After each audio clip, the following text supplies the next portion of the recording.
Graça e paz, amada igreja, louvado seja o nome do nosso Deus por esse nosso retorno, às quartas-feiras doutrinárias, por meio aqui, claro, das ministrações da palavra do nosso Deus. Nós que temos estudado, ali algumas cartas do apóstolo Paulo, conhecidas como as cartas da prisão.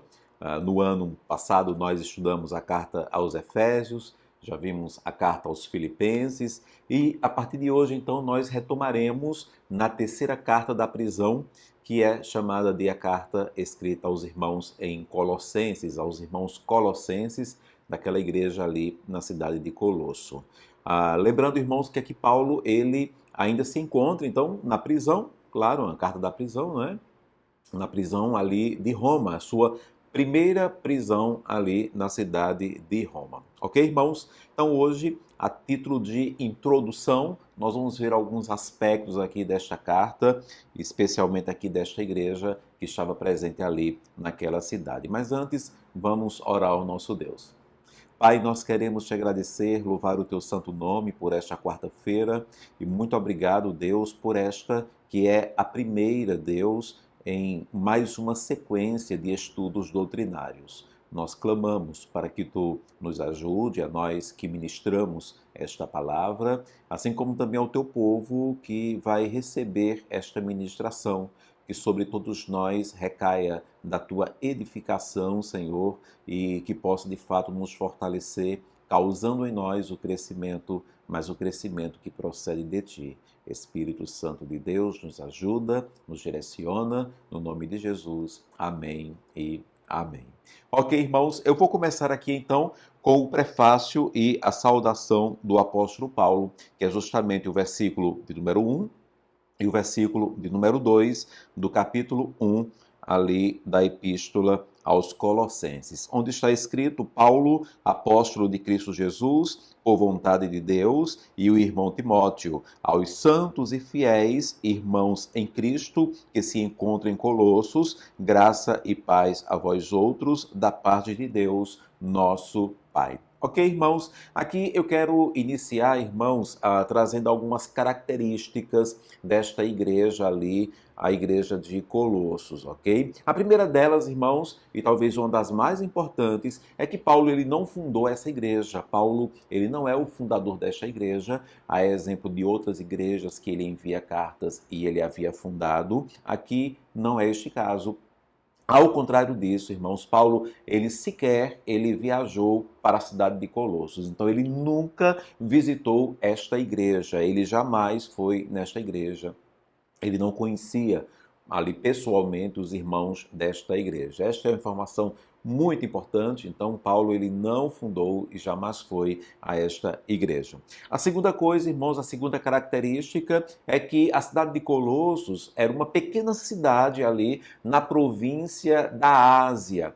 Ficava ali cerca de 160 quilômetros ali depois da cidade de Éfeso. Éfeso, sim, uma igreja, onde Paulo ali ele fundou e onde ele fez parte desta igreja. Ele inclusive pastoreou ali a igreja de Éfeso. E a cidade de Colosso ficava a cerca de 160 quilômetros. Em terceiro lugar, irmãos, a terceira característica é que provavelmente a igreja ali de Colossos, ela foi uma consequência do ministério do apóstolo Paulo e durante o período que ele passou ali em Éfeso, que foram 3 anos, por volta do ano 52 até o ano 55 depois de Cristo. Então ele não fundou a igreja, mas provavelmente a fundação desta igreja foi em consequência do ministério do apóstolo Paulo. Em Atos capítulo 19, versículo 10, quando Paulo se encontrava ali em Éfeso,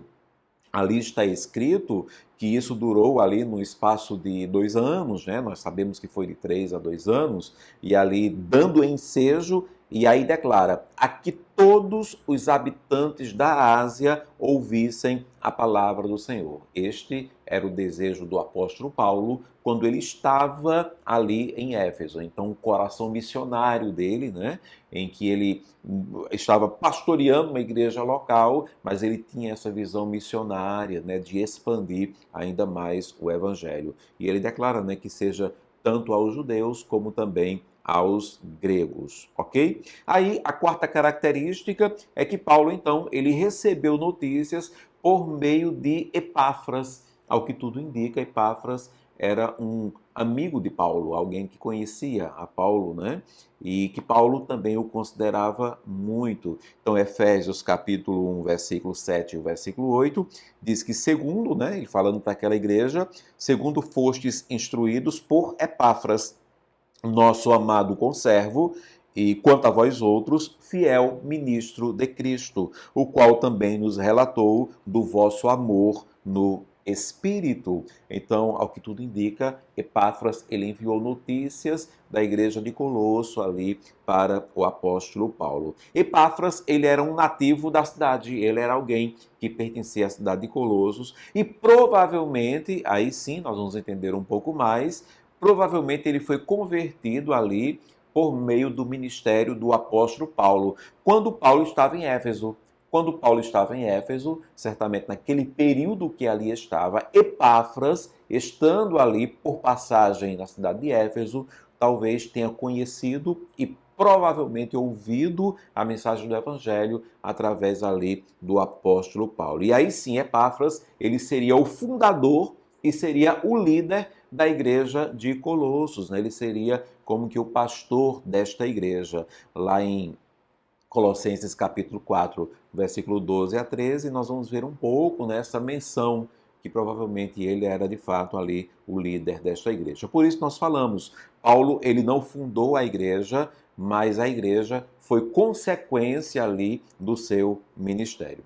A quinta característica é que a igreja, ela aparentemente, ela se reunia na casa de alguém que nós conhecemos bem, na casa de Filemon, que inclusive é um homem que vai ganhar um livro aqui, não é? Uma carta, aliás, ele receberá uma carta, que também é uma carta da prisão, ali do apóstolo Paulo, é a quarta e última carta que nós, inclusive, veremos, né, estudaremos.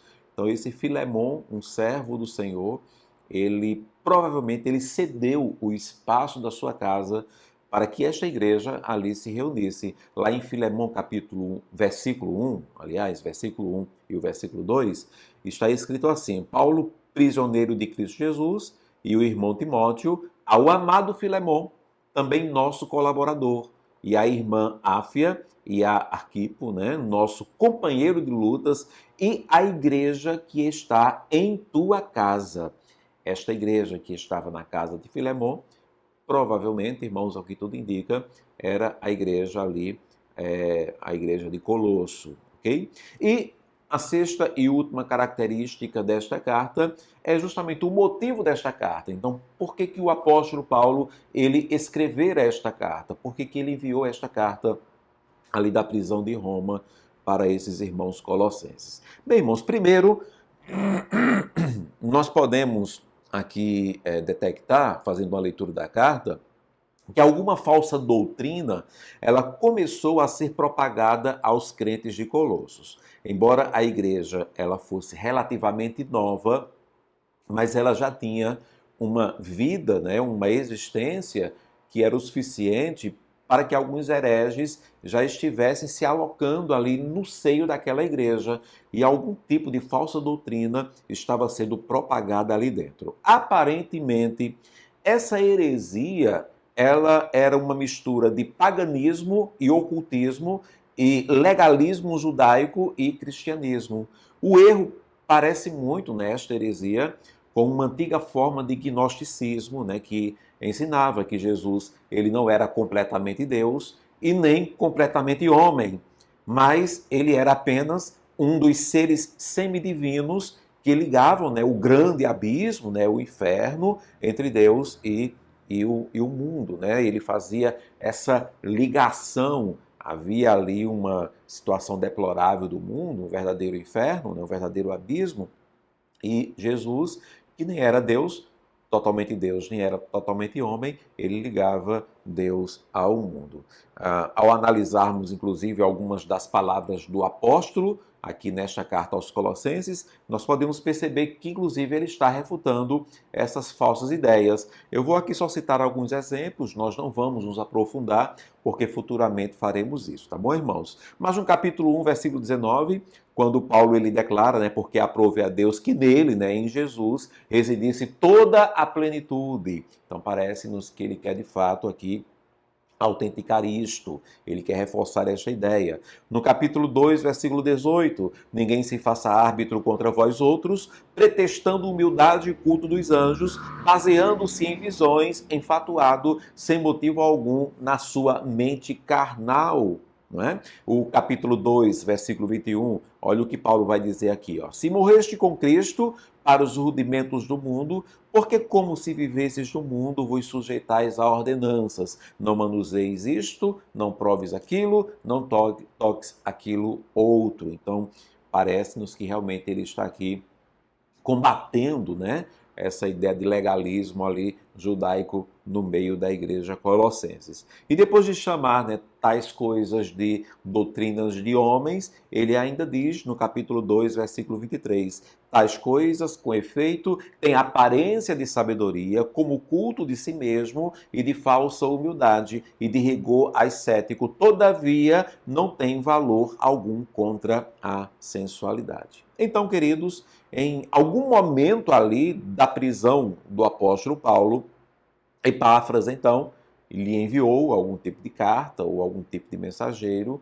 e solicitou ali a sua ajuda para lidar com a falsa doutrina que ameaçava a igreja ali em Colossos. Tanto que no capítulo 2, versículo 8 e 9, Paulo ele vai alertar esta igreja: cuidado que ninguém vos venha a enredar com sua filosofia e vãs sutilezas, conforme a tradição dos homens, conforme os rudimentos do mundo, e não segundo Cristo, porquanto nele habita corporalmente toda a plenitude da divindade. Então, o primeiro motivo aqui pelo qual esta carta foi escrita pelo apóstolo Paulo é porque lhe chegou notícias de que a igreja ali na cidade de Colosso, estava enfrentando, neste momento, uma propagação ferrenha de heresias, de falsas doutrinas ali no meio dela.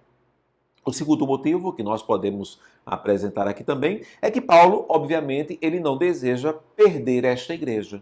Ele não deseja que esta igreja ela venha se perder ali para uma falsa doutrina. Que, aliás, irmãos, esta igreja colossense, ela já era fruto do seu anseio maior, que era fruto do seu sonho maior, que era justamente o desejo de Paulo em estimular a igreja a dar continuidade à prática ali da sua missão, da missão confiada a ele, e mesmo após a sua morte. Ele não havia morrido ainda, ele estava preso, mas Epáfras fez exatamente aquilo que Paulo almejava que as igrejas também fizessem. Epáfras, ele ouviu a mensagem do evangelho na cidade de Éfeso e ele propagou na cidade de Colosso. Inclusive ali ele fundou uma igreja. E este era o anseio maior do apóstolo Paulo. E Paulo não queria de maneira alguma que esta igreja se perdesse. Paulo aqui, ele queria também exortar a igreja, como ele fez para Éfeso, como ele fez ali aos Filipenses. Ele também queria exortar esta igreja a também, e ele também queria ali efetivar o ensino do propósito maior. Ele queria trazer uma exortação, mas ele queria também alertar esta igreja quanto ao propósito maior, que é o que nós denominamos aqui de a missão principal. E que missão principal é esta? É esta: pregar o evangelho para toda a criatura e em todos os lugares, evangelho que explicita o eterno propósito de Deus, o qual ele está cumprindo por meio de seu Filho Jesus Cristo e vem executando na igreja e através dela. Paulo, como nós já vimos anteriormente, ele já vislumbrava ali um futuro muito incerto sobre a sua própria vida, E ele estava certo quanto a isto. Ele não morreria ainda nesta primeira prisão em Roma, mas numa próxima segunda prisão em Roma, ele seria de fato ali morto. E a maior preocupação de Paulo e naquilo que ele mais se ocupava agora era em deixar ali a igreja ali atuante, né, a igreja viva na missão confiada a ele e repassada ali, tanto a ele esta missão, como repassada também para a própria igreja. Ok, irmãos? Então aqui para nós iniciarmos no prefácio, na saudação, no versículo 1, na parte A, é interessante aqui, mais uma vez, a forma como o apóstolo Paulo ele se apresenta. Ele diz, Paulo, apóstolo de Cristo Jesus, por vontade de Deus. Ok? Então, quando Paulo ele se apresenta assim, de forma tão longa, né? Paulo, apóstolo de Cristo Jesus, por vontade de Deus, isso implica, irmãos, na necessidade de Paulo se apresentar a uma igreja que neste caso aqui não o conhecia, né? O conhecia apenas de ouvir falar, certamente Epáfras já havia ali falado um pouco sobre o apóstolo, né? Mas não o conhecia ali pessoalmente. E também ele queria comprovar a sua autenticidade enquanto autoridade, né? Que ele tinha ali, de fato, uma autoridade da parte do Senhor, ok? Uma observação aqui importante é que diante dos problemas relatados a ele ali, não é, pelo Epáfras, ele já trata de cara de demonstrar para aquela igreja no que ele cria, né, em que ele cria. Primeiro, ele declara que ele era apóstolo ali de Cristo Jesus. Então, ele cria em Cristo Jesus. O que isso significa? No caso, a ideia do Cristo, o Messias. No caso, a ideia de Jesus, que vem da palavra Joshua, né, que significa Salvador. Então, ele acreditava no Messias Salvador. E esse Messias Salvador, ele já declarava de clara, era Jesus Cristo, o Nazareno, aquele que nasceu, morreu e que ressuscitou. Então ele já demonstrou de cara naquilo que ele acreditava. E também ele declara, né, naquilo que ele cria, que era tudo fruto da vontade do Senhor, fruto da vontade do Criador, fruto da vontade de Deus. Paulo, apóstolo de Cristo Jesus, por vontade de Deus. E aqui, irmãos, fica uma lição para nós aqui do presente século, no mundo como este que nós vivemos, irmãos. Um mundo de vãs filosofias, num mundo de doutrinas deturpadas por parte de alguns que se declaram Igreja do Senhor Jesus. É bom, irmãos, nós nos apresentarmos claramente quanto ao que cremos e quanto a quem nós servimos. De cara, irmãos, você chegou num ambiente, obviamente você não vai chegar como um louco, falando para que todos ouçam, a ideia não é esta. Mas ali, diante da primeira oportunidade que você tiver, que a igreja verdadeira do Senhor Jesus tiver, é bom deixar bem claro no que eu creio, em quem eu tenho crido, como eu sirvo a Ele, como eu acredito na palavra do Senhor, como eu aplico as sagradas escrituras na minha vida. Não se demore muito quanto a isto, mas é muito bom deixar bem claro quem nós somos e em quem nós cremos. No versículo 1, na parte B, mais uma vez ele acrescenta, né, aqui a presença do irmão Timóteo, né? Ele diz, Paulo, apóstolo de Cristo Jesus, por vontade de Deus, e o irmão Timóteo, né? E o irmão Timóteo. É provável, irmãos, que aqui Paulo ele sentiu a necessidade de expressar que não estava só ali em suas convicções. Porque, irmãos, as seitas, elas sempre agiam em bando, né? Quando um herege chegava na igreja, e ainda é assim hoje em dia, ele nunca chega só, é sempre em bando. Então Paulo estava demonstrando que estava acompanhado também, que aquilo que ele estava ali pregando, direcionando, exortando, também era compartilhado por um companheiro seu, neste caso, do seu discípulo, né? Seu discípulo amado, seu amigo fiel Timóteo, né? Do qual também Paulo ali confiaria uma igreja que Paulo amava tanto e que Paulo futuramente também enviaria algumas epístolas para Timóteo. Então, o reino de Deus, irmãos, quando pregado com companheirismo, ele é muito melhor. Há momentos que nós nos vemos sós, né, ali para pregarmos a palavra do Senhor, mas quando estamos com alguém do nosso lado, é muito melhor. Não à toa, o próprio Cristo, quando enviou os 70 para missionarem, para evangelizarem, ele enviou de dois em dois. não é? Porque é muito bom essa ideia do companheirismo, quando um ali fraqueja, o outro vem e levanta, quando um está cabisbaixo, o outro vem e o fortalece, e ali é muito gostoso essa ideia de pregar o reino de Deus, o evangelho, mas com companheirismo. No versículo 2, na parte A, ele continua, né? E mais uma vez ele deixa claro a quem seria endereçada então esta carta. Ele queria combater algo, mas ele não envia a carta para todos. Paulo ele não tem a pretensão de que todos vão dar valia àquilo que ele estava escrevendo. É claro que não. Então ele deixa bem claro: aos santos e fiéis irmãos em Cristo que se encontram em Colossos. Com isto, irmãos, Paulo estava afirmando que, primeiro, não seria para todos, não seria para todos, mas apenas para os crentes de verdade, mas apenas para os santos, para os irmãos fiéis de verdade, os pistóis, né? Aqueles que praticam a fé de fato, de verdade. Então a palavra de Deus, irmãos, não é para todos. A palavra de Deus é para aqueles que creem nela, é para aqueles que são crentes de verdade. Não é para aqueles que aceitam ela facilmente, mas é para aqueles que olham assim e dizem: ai meu Deus, está doendo, ai como é difícil, mas eu sou um crente, eu sou um servo do Senhor e esta é a tua palavra. Então, Senhor, me ajuda a praticá-la, Senhor, porque é assim, Senhor, que eu preciso fazer. Muitas vezes eu não quero fazer, mas eu preciso, porque é o melhor para a minha vida. A palavra de Deus, em muitos momentos, é um remédio amargo, que não desce com muita facilidade. As suas promessas são maravilhosas, são doces, são gostosas, são mais doces do que o mel. Mas há palavras aqui, irmãos, que são amargas, meio com uma espada, né? Que de fato, quando entra em nós, ela nos divide, nos separa, mexe conosco, nos causa algo, porque vai de encontro a toda a nossa carnalidade. Ok? Então, não seria para todos, é isso que Paulo está afirmando quando ele declara, né, a quem está sendo endereçada esta carta.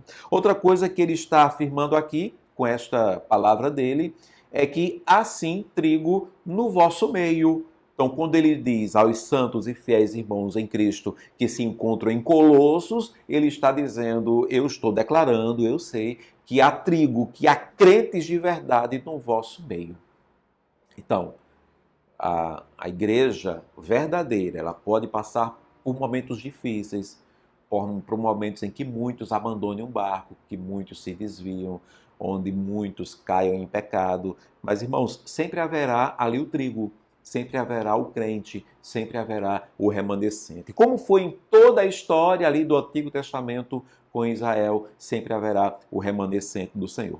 E outra coisa que ele está afirmando também é que há outros, né? Quando ele diz aos santos e fiéis irmãos em Cristo que se encontram em Colossos, na cidade de Colossos, ele está declarando para aquela igreja: olha, há outros. É em Colossos que eu estou escrevendo. Por que eu estou dizendo em Colossos? Porque há os crentes em Éfeso, há os crentes na Galácia, há os crentes ali em Filipo. Né? Então ele está declarando que há outros. Vocês estão em Colossos, mas há outros. Como nós, irmãos, estamos aqui, mas há toda uma igreja espalhada sobre a face da terra, e glórias a Deus por isso. E ele finaliza então o seu prefácio e a sua saudação com uma bênção e com uma revelação. A bênção, graça e paz a vós outros, e a revelação da parte de Deus, nosso Pai. Então ele declara ali Deus como sendo o Pai, né? O nosso Pai. E obviamente aqui Paulo ele estava apontando que tudo o que ele diria, né? Tudo o que ele escreveria, a partir de então, a partir do capítulo 1, versículo 3, tudo o que ele escreveria, ele estava apontando, viria então da parte do Pai, viria ali da parte de Deus, da parte do Senhor. E que assim, irmãos, seja a nós também, que nós entendamos isto, que tudo que está escrito nesta carta vem da parte de Deus para os nossos corações. Que o Senhor, então, nos fale poderosamente por meio desta epístola pelas próximas quartas-feiras. Eu desejo do fundo do meu coração que essa epístola nos ajude na luta contra as heresias que porventura venham se infiltrar no nosso meio. E que também eu desejo, assim como o apóstolo Paulo, creio eu, que a missão principal ela seja mais uma vez fortalecida nos nossos corações. Amém, igreja? Que Deus te abençoe, que Deus nos abençoe e que o Espírito traga o crescimento que procede do Senhor. Oremos ao nosso Pai. Deus, muito obrigado. Louvado seja o teu santo nome pelo teu Espírito no nosso meio, Pai. Teu Espírito que nos ensina por meio da tua palavra. Eu clamo, então, para que seja Ele, de fato, a estar ministrando aos nossos corações. E que desde esta quarta-feira, Senhor, até aquela última, onde nós estudaremos todo o livro, a carta aos Colossenses, que haja em nós, de fato, uma edificação, Senhor, gerando em nós quebrantamento, mudança, transformação, renovo, avivamento, que só o Senhor pode trazer para o nosso meio. Fala com a tua igreja, Deus, fala conosco, gera em nós este crescimento, Pai, muito mais espiritual do que numérico. E eu acredito, Deus, que havendo crescimento espiritual, obviamente que outros serão alcançados também, Senhor. Faz assim, Deus, traz este renovo sobre a nossa igreja, sobre esta igreja que nós amamos e acreditamos que tu amas tanto, Senhor. Faz assim porque nós precisamos e nós clamamos a ti, no nome de Cristo Jesus, que vive e reina para todos sempre. Amém e amém. Amém, queridos, que Deus te abençoe.